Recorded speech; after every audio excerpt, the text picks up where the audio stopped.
माँ के सारे सपने माँ बाप के टूट के चूर चूर हो गए। आज मेरी बच्ची इस घर से कैसी छात्रा थी वो चली गई। आज भी उनको सिर्फ चेहरा देखने की इच्छा है। कमेटी बिठाएंगे, वो कमेटी हमारे पास यहाँ आनी चाहिए, हम ऐसा डिस्कस करें, हमारे डिमांड्स तो सुनिए। आप पहले यहाँ पे आइए, पहले फील्ड पे आइए विद्यार्थियों के पास कि हमारी डिमांड्स क्या है वो सुनिए, उसके बाद आप फर्दर डिस्कशंस करिए कमेटी में। लाइव कोई भी क्लास नहीं लिए 6 साल से और फिल्म बनाते हैं आप। लेकिन इसके बावजूद पिछले 3 दिन में जो घटना घटी उसे देखने के बाद मुझे एहसास है कि ये केयरलेसनेस थी, हमारे दिमाग में बात कभी नहीं आई और मैं आपके चैनल पर बड़ा खुल के कह रहा हूं। और डॉक्टर विकास दिव्यकीर्ति किस घटना की बात कर रहे हैं और क्यों ये कह रहे हैं कि हम बेसमेंट में कोई काम नहीं करेंगे। और दोस्तों, जैसा कि वीडियो में आप देख पा रहे होंगे, कुछ बच्चों की फोटोज लगाकर यहाँ पर कुछ बच्चों ने प्रदर्शन कर रखा है प्रोटेस्ट के लिए। तो क्या है ये पूरा मामला, इस पूरे मामले पर हम प्रकाश डालेंगे। नमस्कार दोस्तों, मेरा नाम संजीव दुबे है और मैं आप सभी का मेरे YouTube चैनल पर बहुत बहुत हार्दिक स्वागत करता हूं। दोस्तों, ये मामला है राउज IAS स्टडी सर्कल का। तारीख थी 27 जुलाई और दिन था शनिवार। जगह थी ओल्ड राजेंद्र नगर के राउज IAS स्टडी सर्कल की लाइब्रेरी की। शाम के 6 से 6:30 के बीच का समय था। बारिश काफी तेज हुई थी और सड़क पर काफी ज्यादा पानी भर आया था। एक XUV की गाड़ी आती है।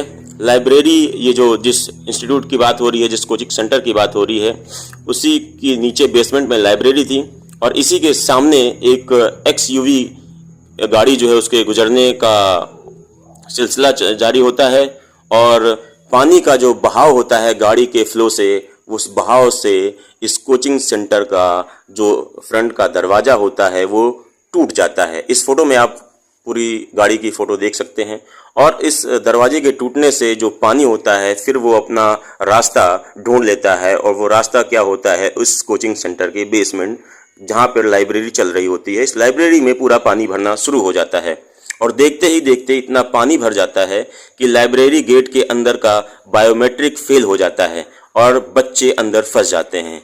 कुछ देर में पुलिस को फोन जाता है और पुलिस आती है। MCD और NDRF की टीम भी आ जाती है।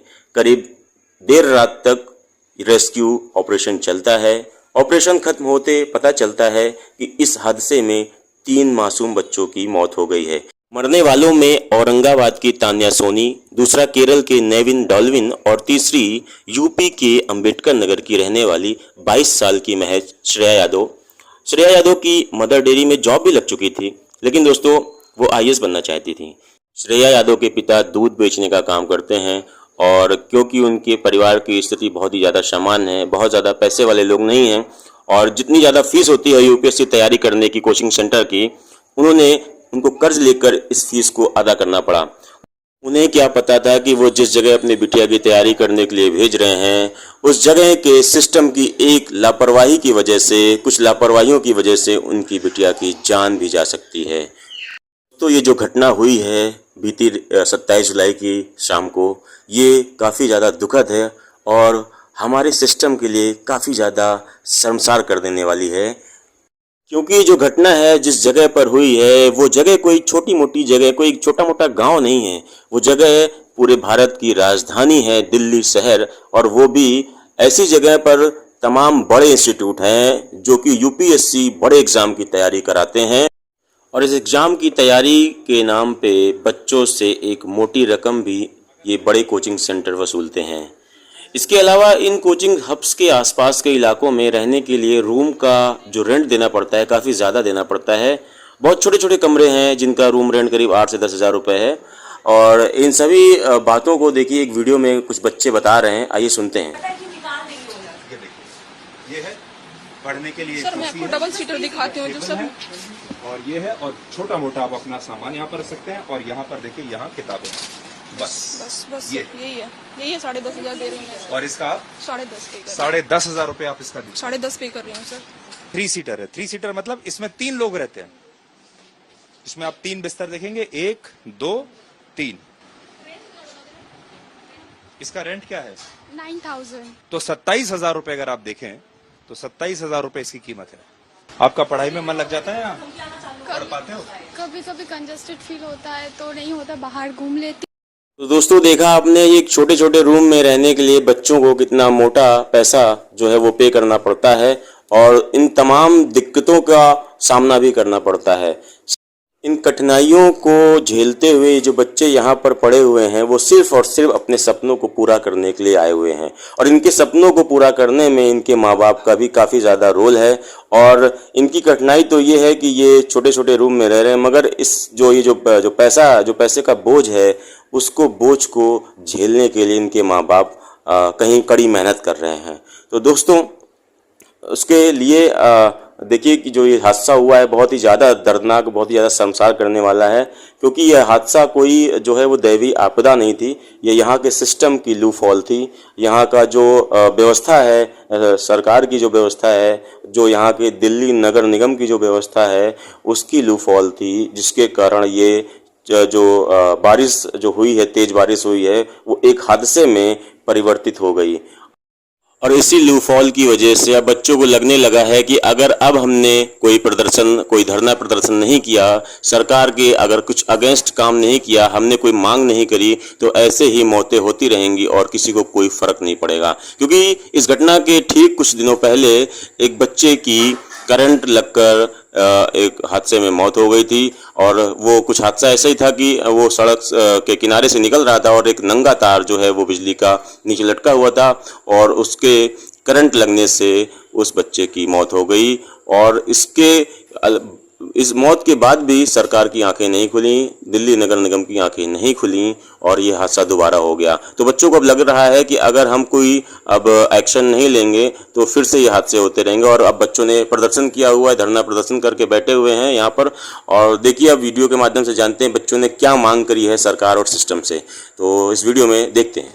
तो पहले आप मुझे ये बताइए कि आप क्या चाहते हैं? सर पहली चीज कि हम जस्टिस चाहते हैं जो भी है। तो मेरा आपके माध्यम से केवल एक चीज कहना है कि अगर वहाँ पे उनकी मीटिंगें हो रही हैं तो we as a stakeholder हमारा रिप्रेजेंटेशन उस मीटिंग में होना चाहिए और वो जरूर होना चाहिए।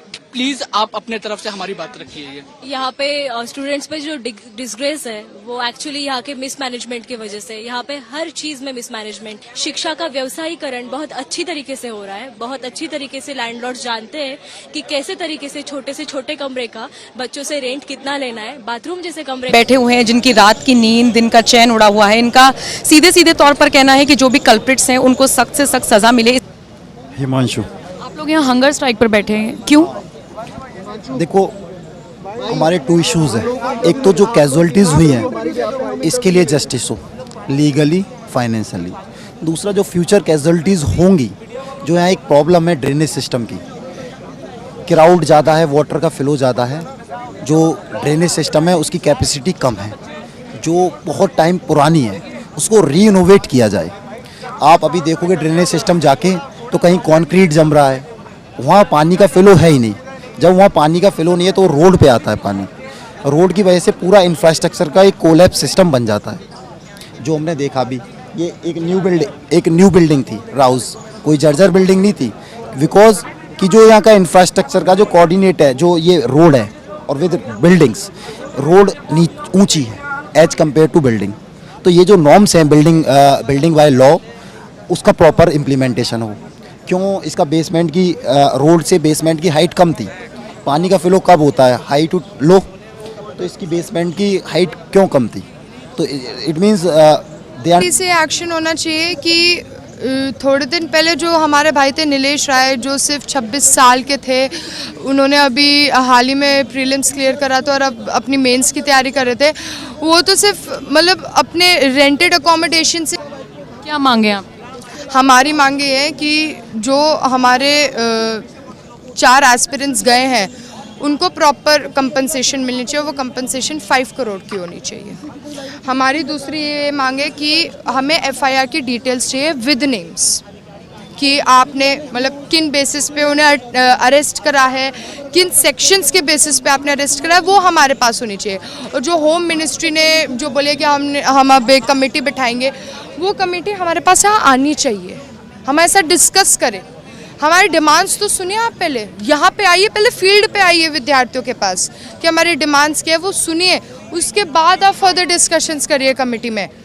फिर ये है कि ये जो माफिया कोचिंग सेंटर्स हैं जिन्होंने अपने बेसमेंट में इलीगल लाइब्रेरीज चला रहे हैं, इलीगल क्लासेस चला रहे हैं, इनको प्रॉपरली प्रोहिबिट कर दीजिए और इसका इमीडिएट एक्शन अभी से लीजिए आप, क्योंकि आप बेशक ऐसे वेट करोगे ऐसा और कोई इंसिडेंट अकर होए, क्योंकि लास्ट ईयर भी संस्कृति इंस्टीट्यूशन में आग लगी थी क्योंकि एक ही एंट्री और एक ही एग्जिट पॉइंट था, तो स्टूडेंट्स को विंडोज़ खोल के नंगी तारों से ऐसे नीचे लटक के अपनी जानें बचानी पड़ी थी।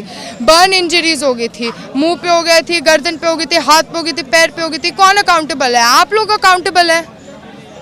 आप लोगों पे नहीं बीती ना, ज़रा उन परिवार वालों के पास जाके पूछिए उन पे क्या बीत रही होगी। आप लोग यहाँ नहीं हो, आप लोग उन परिवार वालों के साथ नहीं हो, आपको पता होना चाहिए। आप लोग प्रॉपर्ली रिस्पॉन्सिबल हो, प्रॉपर्ली अकाउंटेबल हो आप लोग। हमारी ये भी मांग है कि within time framework committee should give report, यहाँ पे आके रिपोर्ट देनी है कमेटी को। We want to articulate our demands to the concerned authorities. वो कंसर्न्ड अथॉरिटीज़ है MCD का कमिश्नर, ठीक है, हमारी मेयर शैली ओबरॉय एक भी बार नहीं आई है यहाँ पे, बस ऐसे सिचुएशन देख के चली गई, बैठी क्या यहाँ पे। वीडियो भी आया है उनका कि कार्रवाई हो। हाँ, कार्रवाई होएगी, पर आप यहाँ पे बैठी क्या? बोलने से थोड़ा ना होता है, अपने रेजिडेंस में बैठने से थोड़ा ना होता है। अभी परसों जो स्टूडेंट्स थे शैली ओबरॉय से इसी बात पे मिलना चाहते थे एंड शी डिड मतलब पुलिस वालों के साथ मिलके she did a ruthless lathicharge. दोस्तों, ये तो थी छात्रों की राय और उनका प्रदर्शन। आप की क्या राय है इस पूरे मामले को लेकर, और कमेंट करके हमें ज़रूर बताएं। और क्या आपके हिसाब से सरकार को एक्शन लेना चाहिए, और क्या सरकार और सिस्टम की लूफॉल है, इसके बारे में भी आप कमेंट करके बताएं। दोस्तों, आज के लिए बस इतना ही। मैं संजीव दुबे आप सभी से विदा लेता हूं। कल फिर किसी नई खबर, नई कहानी के साथ मिलते हैं। तब तक के लिए नमस्कार, शुभ रात्रि।